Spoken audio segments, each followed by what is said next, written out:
What's good, YouTube family? This is S.Craft once again with another video, and today I'm actually going to share with you some of the things that I've learned from my very first barber battle or hair show competition. We are actually competing at the Orlando premiere, and the competition name is the Limitless Freestyle. As you can see, Matt Gifted Hands is right across from me. Got to give him a shout out. So we were battling head to head.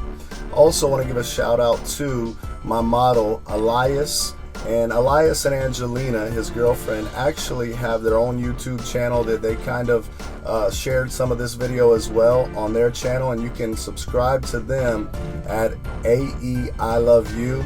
Amazing content. Go check them out. Subscribe to their channel. Give them a like, a comment. Let them know that I sent you. However, so back to the battle situation. They gave us 40 minutes in this battle to complete the whole haircut, the design, the style, and everything else. Now they gave us clippers so that everyone had the same clippers and the same edgers. They gave us the Andis Pro alloy clippers with guards. They gave us also some Slimline Pros. The problem is they did not adjust them, so they would not allow us to adjust them before the competition either. So we had to wait till the countdown began, and as soon as the countdown began, you seen we went to loosening our blades and adjusting them and putting them on. And I learned a very important lesson with that, and that is this: when you first start this competition, man, your mind is so just wrapped around the time limit. You're like, wow, I've got 40 minutes to complete this haircut, to do the design, to style it, clean them up, and everything else. Which to some that may be a lot of time. For me, I made it in time, but it was still, I was rushing the whole time. But what I found is, because your mind is so focused on that 40-minute time limit, you are nervous as crap, man. So your hands are shaking, your knees are shaking. My knees weren't shaking that bad. Matt was telling me that his knees were shaking the entire time. But my hands, I've already got a problem with hands shaking. Even the guys at the shop, they're like, dude, how do you make such a straight line with your hands shaking so bad? So just imagine, like 100 times worse. My hands were shaking like crazy. So the first thing that I've learned was this. One of the guys told me, because everyone there is battling nerves, everyone is shaking there.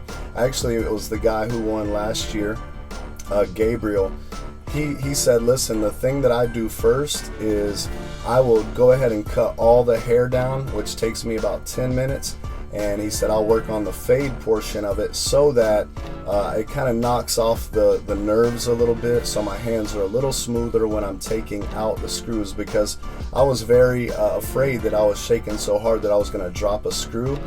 So that's good advice. Knock the hair down first, then adjust your trimmers. I didn't worry about adjusting the clippers because of the time. I just made sure that my edgers were hitting. And anyways, so the next thing I learned also was, in this battle, even though it was a limitless freestyle battle, I actually thought that they were going to be judging more of lines and blends, but they were actually judging the overall appearance. So they were looking at color, they were looking at creativity, they were looking at the outfit, they were looking at the overall package, and I was just trying to focus on really clean lines and a clean blend, and then the style on top. The person that actually won, he actually put Christmas lights in the haircut, and then had matching outfit and everything else. The second place, they had a real cool old school design style where it said dope in the back, and the whole outfit just looked like, some retro throwback. It was cool. It was cool. I really thought that, I'm just going to be honest, I thought my lines were sharper and crisper and my blend was better, but that's my opinion. The judges must have thought otherwise, but anyways, so I didn't know that you had to do all that. So I think that the first thing you need to do is call when you're going to be in a competition. Call and ask, what are the judges looking for? What exactly is the goal of this competition? I think I could have came a little bit harder if I would have knew kind of what they were looking for. So we just did a clean design and a clean blend and was like, all right, let's do this thing, you know. But we didn't even place. So that was my fault.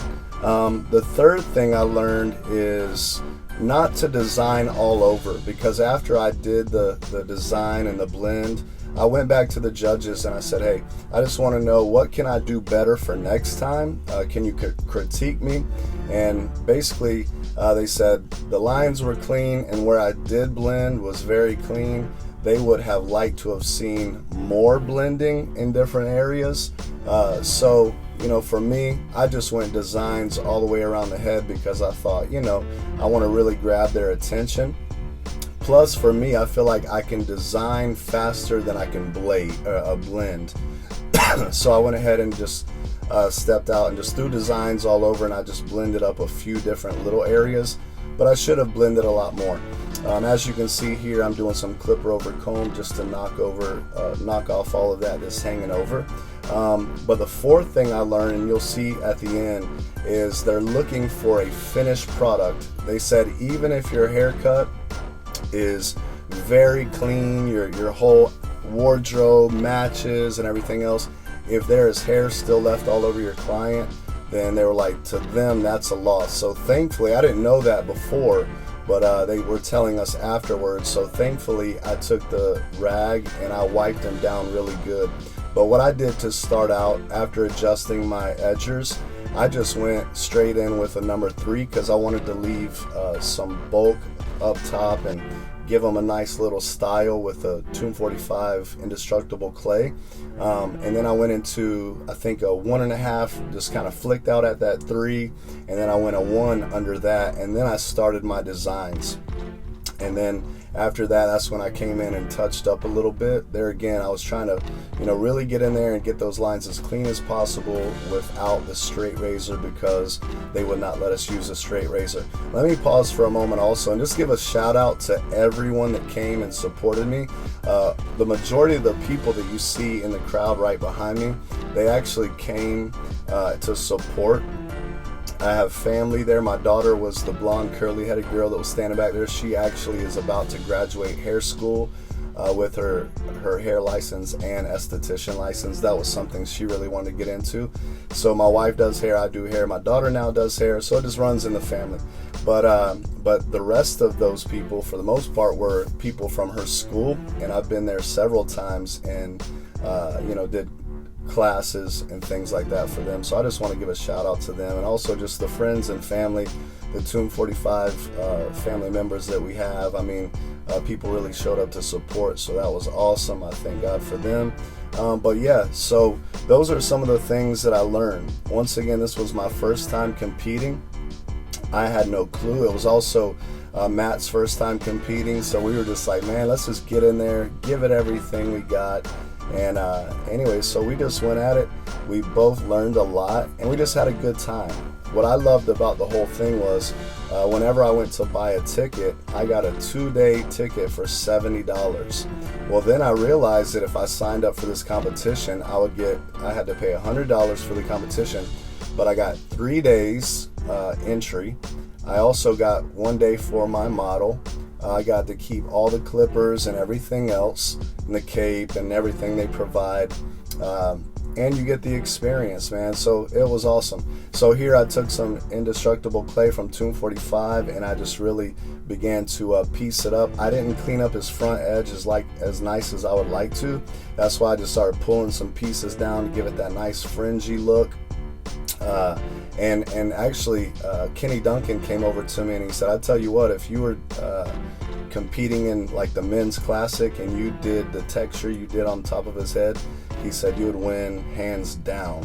So anyways, I pretty much got my lines cleaned up as much as I wanted to. I seen a little more bulk on that side, and I had some time left over before the competition ended, so I just tried to go in and clean it up as best as possible. And then there again, I was going to wipe it off right at the very end, make sure he's very clean. So let's go over once again what I learned.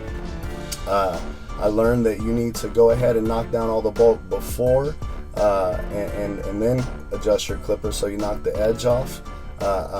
Talk to the judges, make sure you know what they want, clean the hair off like crazy, add a little more blend into the design. But that's it, guys. I hope you enjoyed it. Make sure you subscribe, like my channel, comment, share, all that good stuff. Until next time, God bless you guys. Y'all have a wonderful day. Bye-bye.